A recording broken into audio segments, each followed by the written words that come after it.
He would always win the fight. Bang, bang. He shot me down. Bang, bang.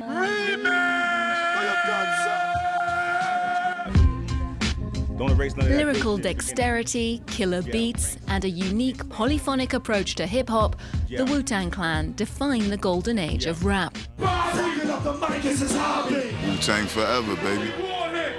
As a new documentary takes us to their legendary concert at the Red Rocks amphitheatre, filmmaker Gerald Barclay and founding member of the Wu-Tang Clan, RZA, sit down with Arts24.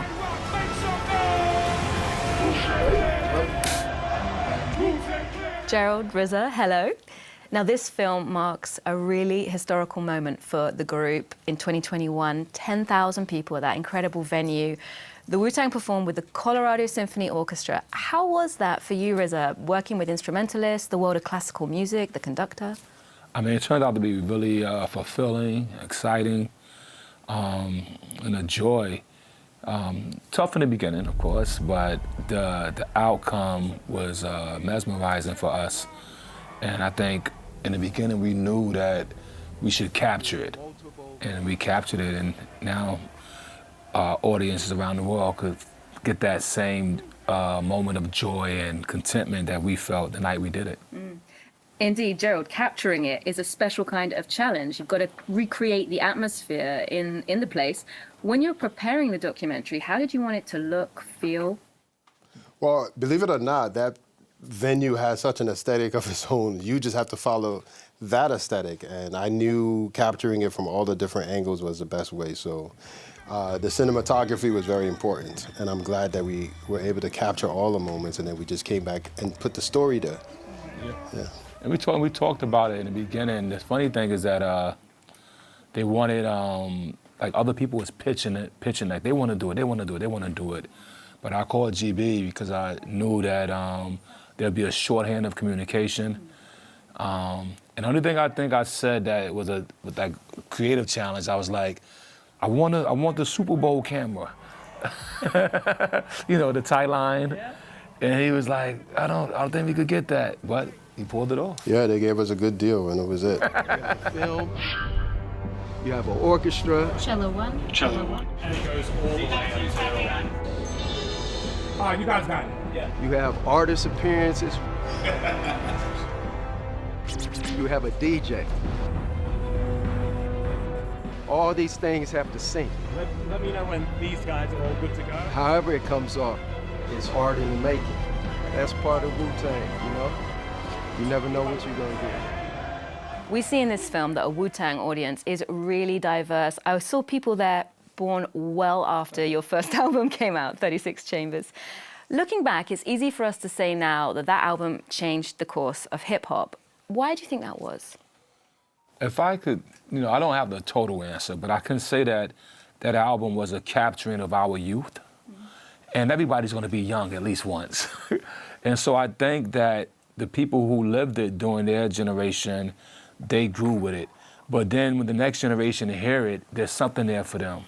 You know, you're gonna have your first kiss, your first time falling in love, your first problem, your first smoke, your first drink. All those things are gonna happen. And on that album, you hear those things. You hear the time when Inspector Deck said 22 long, hard years and he's still struggling. Dollar bill, yo. It's been 22 long, hard years, I'm still struggling. Survival got me bugging, but I'm alive on arrival. I'll be back the shape of the streets to stay awake to the ways of the world. Not that it's good or bad, it's just, it's life. And we captured our youth on 36 Chamber, and I think that is why it will always resonate. Mm. And Gerald, you've been following the band since the early days in Staten Island. Wu-Tang really brought people together, maybe people who didn't even run in the same circles. Why do you think that was? Wow, I mean, we all shared a common bond because we went through that struggle. The reality of what we went through humbled us, and we were able to connect. So I remember walking in the classroom first time with Raekwon and learning the early part of the Diggs family. Quick story, I used to sell newspapers on the Verrazano with his older brother. He was our supervisor, and not knowing years later I'll be working with his younger brother. So it's just unique, and like you said earlier, I get it, we understand it because we all come from that same grain, and it's you know, that's the connection. Yeah, and I could add to that, you know, New York is a melting pot. The entire world passes through New York. And I think because we captured the sound and the vibe and the music of New York, when it comes back out, it goes back out to the entire world. The Wu is the way. The Tang, that's the slang in it. And over the last 30 years, many of your tracks have become super familiar to millions of people. But I must admit, there's one album that I don't really know, which is Once Upon a Time in Shaolin. That album was produced in a single copy. I think you deleted the masters. It was auctioned off for $2 million to pharmaceutical executive Martin Shkreli in 2016. Then he had some problems with the law. It was seized by a judge, now owned by a collective. Only a handful of people have ever heard this. And you said at the time you wanted to launch the debate about the value of music, the value of art. Can you tell us more about that? Yeah, I mean, I think we had got to a point in culture where we took music for granted. And we was willing to pay $600 or even $1,000 for our phone, but not pay $1 for your music. And yet you're using your phone to listen to your music. And so I thought we'd forgotten the core of what the artists offer us. And so that particular mission was, well, what if we make it not available for you? But still the overall intent is always to make it available.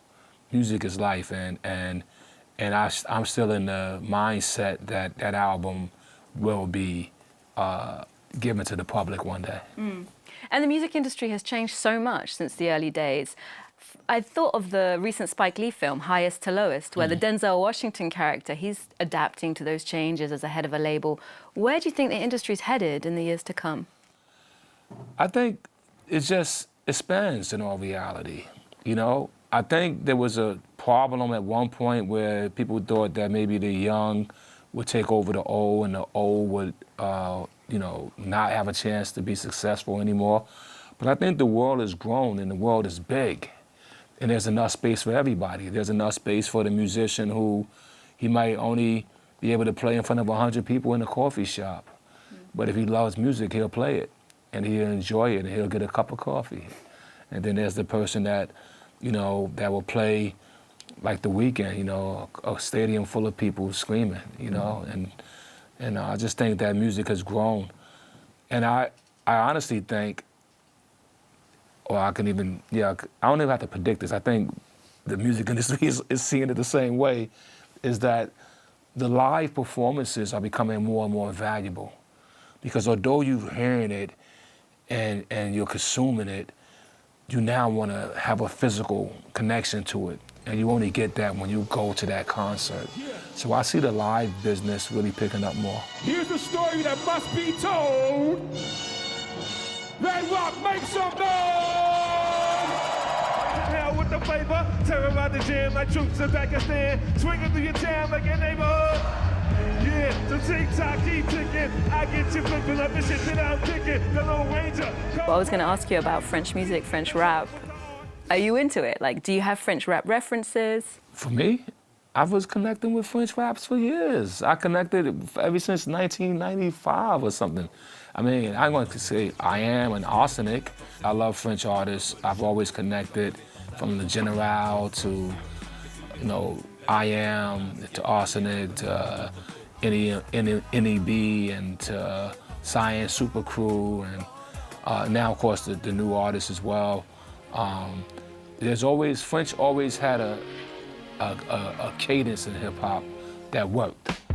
La vie est belle, le destin sans les cartes. Personne ne joue avec les mêmes cartes. Le berceau lève le voile, multiples sont les routes qu'il dévoile. Tant pis, on n'est pas né sous la même étoile. Like before other countries found their cadence, the French have found the cadence. And one of the first hip-hop songs that I had on my turntables as a DJ, before I even made a record, was a song by Fab Five Freddy called Change Beat, which is Fab Five Freddy and a French artist.